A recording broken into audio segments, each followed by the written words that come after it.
Hey guys, Nebraska Farm Boy here, and the Lord told the Israelites that someday in a perfect world they would beat their swords into plowshares, but we live in a fallen world and we need a form of protection, so today we are beating our plowshares into swords. Alright guys, so today we've got a really cool plowshare, and it's bent right here, so we're going to try to cut it off here so we can get a flat piece off of this plowshare, and we're going to be making a real fightin' push dagger. Now, in a previous video I showed you how to make this little guy here. See if I can get him off. Yep, there. That little guy right there, he's pretty much useless. He was more of a novelty than anything. I had a lot of fun making him, so I don't regret making him, and nobody tell me that I shouldn't have made him because I did. But today we're going to be making an actual legit fighting push dagger. So, let's get started.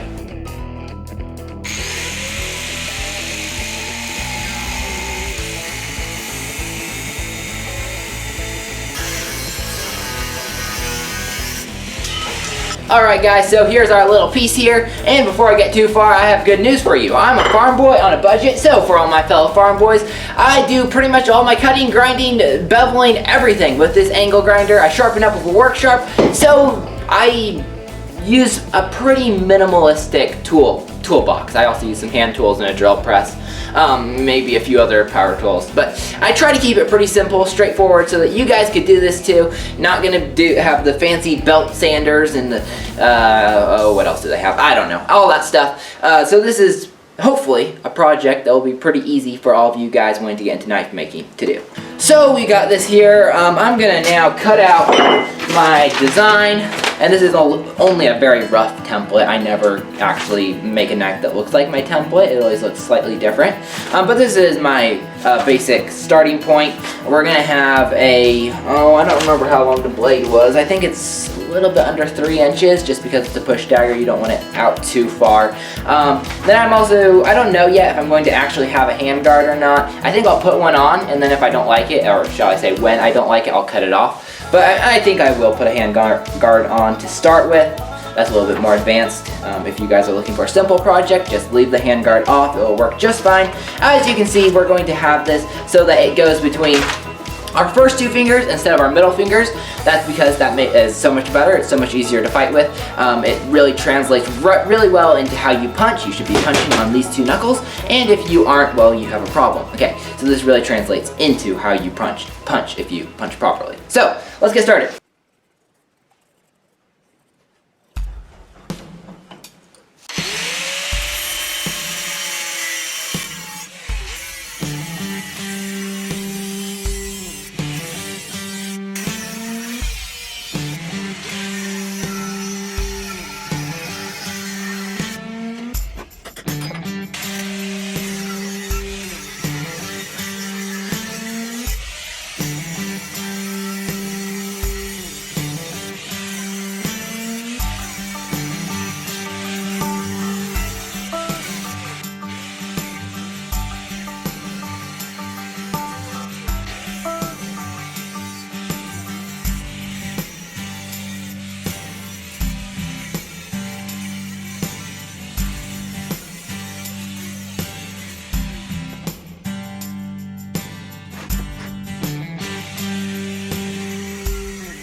Alright, so here we go, and yes, I did get a sort of a handguard on there. I think that is quite nice, if I do say so myself. And now we're just going to kind of polish her up, get the rough edges off of her, and yeah, go from there.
Alright, so it is another day. Obviously, I'm wearing a different shirt, but anyways. And we have got some of the finishing touches done on this push dagger here. Got some rounding done on it. I will confess that I did use my brother's rotary tool once, or actually a couple times, when I was doing this here and getting some fine details in there. So I did use an extra tool, I know, but they're cheap. And if you want a simple project, okay, don't put on a handguard, okay? And make this single-edged, okay? Make the blade single-edged, don't put on a handguard if you want a simple project. If you want an advanced project that can still be done completely with an angle grinder and some files, then here's a good project for you. Anyhow, now we are going to get on to the beveling. As you can see, I already marked out my lines there, just to use my same old run a permanent marker along the edge, then run it along a drill bit that is roughly the same diameter, and you've got two lines, and in between those two lines is your center line, and so you can just grind down to those center lines, and then you'll know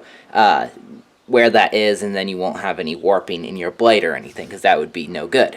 Essentially, we're going to use the same old method that I always do. We're going to go in at a very sharp angle till we reach that center line. Then we're going to work our way back to the center of the blade. Okay, that's how we always do things, the same as we did the other push dagger. That's how we're going to do this one. One piece of advice, speaking of this being a different day, my advice is if you want to make the best knife you possibly can, okay, my advice is cut it all out one day and then bevel it a different day, okay? And my advice is, I'm not exactly saying that you should spread it over out over a long period of time, because then you'll kind of get disinterested in the project. My advice is do all the cutting in one day, and then do all the beveling a different day, and then you could finish up all the fine tuning at your leisure.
Alright guys, so there you have it. That's my push dagger for you. It's quite comfortable actually, now that I wrapped it with that not paracord, leather handle, which actually the leather came from an old shoelace, so teaches you that you just gotta be ingenuitive if you want to make cheap knives. As you saw, we put that through some rigorous tests. We punched it through a tin can, and that's not like a pop can sort of tin can. That's a heavy duty, well, it's an older sort of, chemical sort of can, and so we punched it through there. You saw we punched it through cardboard. That was packed cardboard. I took a stick on the back of that cardboard, as you might have seen, and I twisted it so that it packed down, twisted it around those ropes that were holding it. So it was packed, heavy packed cardboard. That kind of gives you a good simulation of stabbing into, you know, whatever you're going to stab into. And then we also stabbed that water jug. That was a lot of fun. I don't know what that really teaches you, but anyways, it was a lot of fun. It performed very well through all of those tests. It is a shorter blade, so you might think that it's not going to get much penetration. However, when you're using a push dagger, it's a totally different concept. You're using a brute force, a punch, and so the body's going to have some give, so you're actually going to get so much more penetration than you would normally, even with this short of a blade. The blade itself is, I don't know, I think it's just under, or just over, I think it's just, yeah, it's over, just over 2 inches long. So I think that's a good compromise, because what you would use this for is the close quarters, dirty hand-to-hand combat fighting. If I'm faced up against multiple opponents and I got a little distance, I don't want to pull this thing out. But if someone gets to jump on me, this is a pretty good option. Like I said, you can make this in just a few days, and I'm not talking working from morning to evening. I'm just talking a few hours each day. Couple of days, you can make this, and it's going to be a lot of fun, serve you well. I would use this for self-defense if I didn't have other knives I was carrying already.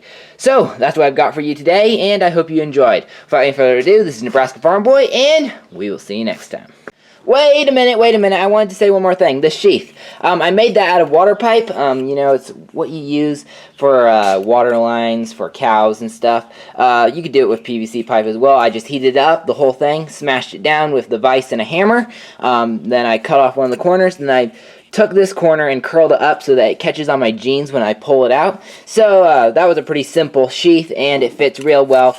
Good retention on there, and it keeps you safe from that blade when you stick it in your waistband, okay? By the way, guys, don't just stick the push dagger in your waistband without a sheath. So, without any further ado, this is Nebraska Farm Boy saying goodbye for real. We'll see you next time.